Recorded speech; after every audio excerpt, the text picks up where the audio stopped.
राजनीति में कब क्या हो जाए कहा नहीं जा सकता। ऐसा ही कुछ देखने को मिला मंगलवार की सुबह, जब बसपा अध्यक्ष ओम प्रकाश राजभर अचानक यूपी भाजपा अध्यक्ष स्वतंत्र देव सिंह से मुलाकात करने उनके घर पहुंच गए। दोनों नेताओं के बीच ये मुलाकात करीब 1 घंटे चली। ओपी राजभर ने इसे शिष्टाचार भेंट बताया, लेकिन माना जा रहा है कि स्वतंत्र देव से हुई मुलाकात के पीछे ओम प्रकाश का सियासी एजेंडा है। सूत्रों की माने तो भाजपा द्वारा पिछड़ों व अति पिछड़ों को अपने पाले में खींचने की रणनीति के तहत ओम प्रकाश राजभर को फिर से अपने पाले में लाने की कोशिशें शुरू हो गई हैं। करीब 1 घंटे तक चली मुलाकात से यूपी की राजनीति में हलचल मच गई है। दरअसल ओम प्रकाश राजभर प्रदेश में ओवैसी की पार्टी के साथ मिलकर भागीदारी संकल्प मोर्चा बनाकर काम कर रहे हैं। राजभर भाजपा सरकार पर जमकर बयानबाजी करते रहते हैं, लेकिन भाजपा प्रदेश अध्यक्ष से मुलाकात के बाद फिर से कयास लगने शुरू हो गए हैं। सुहेल देव भारतीय समाज के राष्ट्रीय अध्यक्ष ओम प्रकाश राजभर जी हमारे साथ इस वक्त बात करने के लिए हैं। सर, प्रदेश अध्यक्ष स्वतंत्र देव सिंह से मुलाकात हुई है, क्या माना जाए? बीजेपी आपको मनाने का प्रयास कर रही क्या? ये देखिए, बीजेपी हमको क्या मनाएगी? हम बच्चा थोड़ा है कि टाफी थमा के मना देगी। एक हमारी उनकी एक औपचारिक मुलाकात कह लीजिए, शिष्टाचार मुलाकात उसको कहते हैं। कुछ समाज के जो गरीब, कमज़ोर, वंचित समाज के लोग हैं, जब उनकी समस्याएं आती हैं तो हम उन तमाम मंत्रियों तक जाते आते हैं जो भाजपा के हैं। तो उसी कड़ी में उनके यहाँ भी गए थे। कुछ समस्या कोई है समाज का, अगर हो जाए तो बेहतर है। अब तो भारतीय जनता पार्टी के साथ दोस्ती करके भी देख चुके हैं। भारतीय जनता पार्टी ने ये मुझसे कहा कि डबल इंजन की सरकार हो जाएगी तो काम होगा। तो डबल इंजन की सरकार बनाने के लिए हमारे सामने हमने शर्त रखा कि भाई उत्तर प्रदेश में नहीं बल्कि राष्ट्रीय स्तर पर जब जनगणना हो तो वो जनगणना आपकी जातिवार जनगणना, संविधान में जो 4 जाति उस आधार पे नहीं बल्कि जो 6,743 जातियां हैं देश में, उनका अलग अलग जातिवार जनगणना हो, ताकि जब जाति जनवार जनगणना होगी तभी उनकी आबादी मालूम होगी, तब उनको हिस्सा मिलेगा।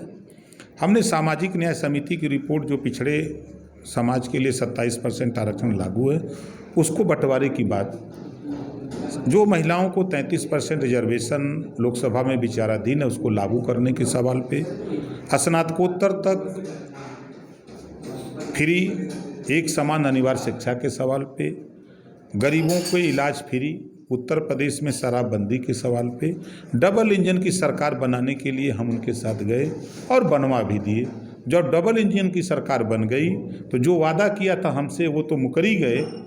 जो जनता से वादा किया था कि 15-15 लाख देंगे, काला धन आएगा, तो बल्कि बीजेपी का काला धन 20,700 करोड़ रुपया स्विस बैंक में और जमा हो गया।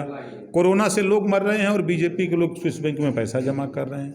काला धन लाने के बजाय और वहाँ बढ़ाने लगे। 2 करोड़ नौकरी देने की बात किया था। 2 करोड़ नौकरी देने की बात कौन कहे? मोदी जी ने नोटबंदी किया। नोटबंदी करके चीना ठोक ठोक कहते हैं कि 3 लाख कंपनी हमने बंद कर दिया।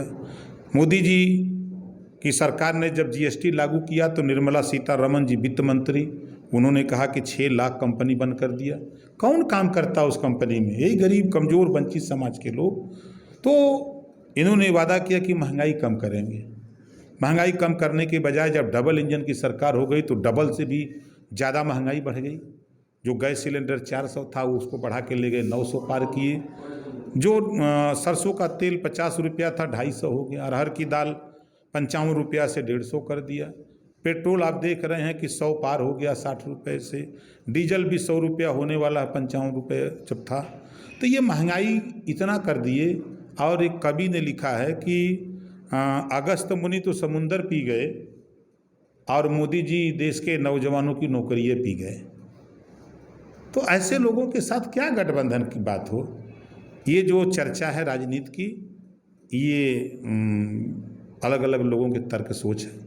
और ओम प्रकाश राजभर भारतीय जनता पार्टी से समझौता करने वाला नहीं है। हमारा भागीदारी संकल्प मोर्चा जिंदाबाद है और जिंदाबाद रहेगा। 2022 में 403 सीट पर चुनाव लड़ेंगे और 22 में सरकार बना के दिखाएंगे। ओवैसी से भी इससे पहले मुलाकात हुई थी, क्या मायने निकाले जाएं इसके? है, साथ में हैं ओवैसी जी, हमारे साथ हैं। हमारे साथ बाबू सिंह कुशवाहा, कृष्णा पटेल, बाबूराम पाल, प्रेमचंद प्रजापति, रामकरण कश्यप, अनिल चौहान, रामसागर बिन, सभी लोग साथ में हैं, मोर्चा हमारा साथ में है, कोई दिक्कत नहीं।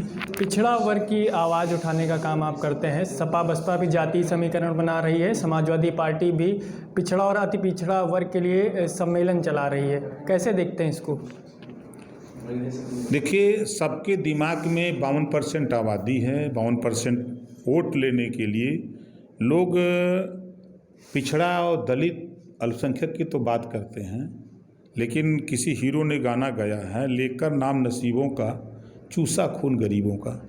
तो ये नाम ले लेके भारतीय जनता पार्टी, कांग्रेस के लोग नाम ले लेके तो वोट ले लेते हैं, लेकिन सिरिंज लगा करके कौन चूस लेते हैं भैया।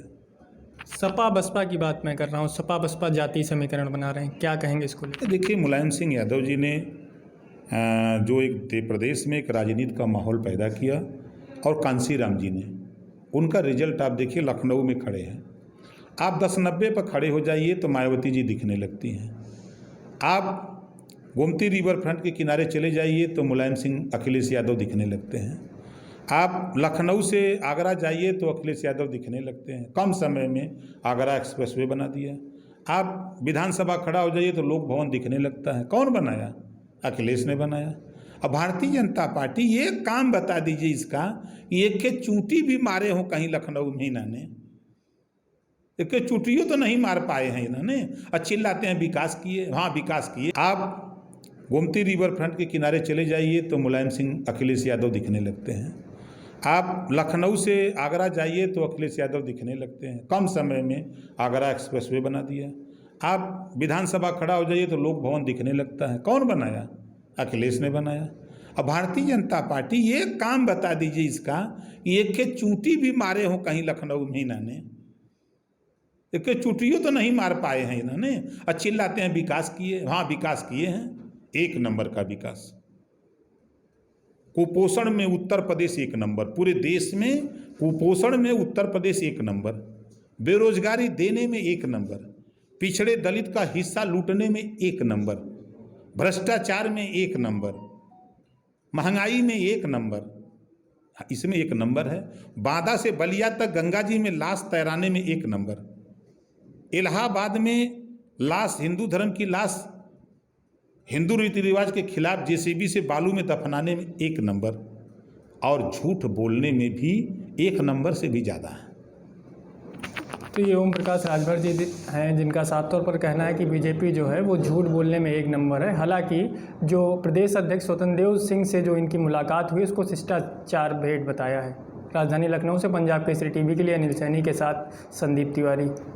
हमसे जुड़े रहने के लिए हमारे YouTube चैनल को सब्सक्राइब करें और नई वीडियो की नोटिफिकेशन के लिए बेल आइकॉन को दबाएं। अगर आप ये वीडियो Facebook पर देख रहे हैं तो लाइक जरूर करें और ज्यादा से ज्यादा शेयर करें। धन्यवाद।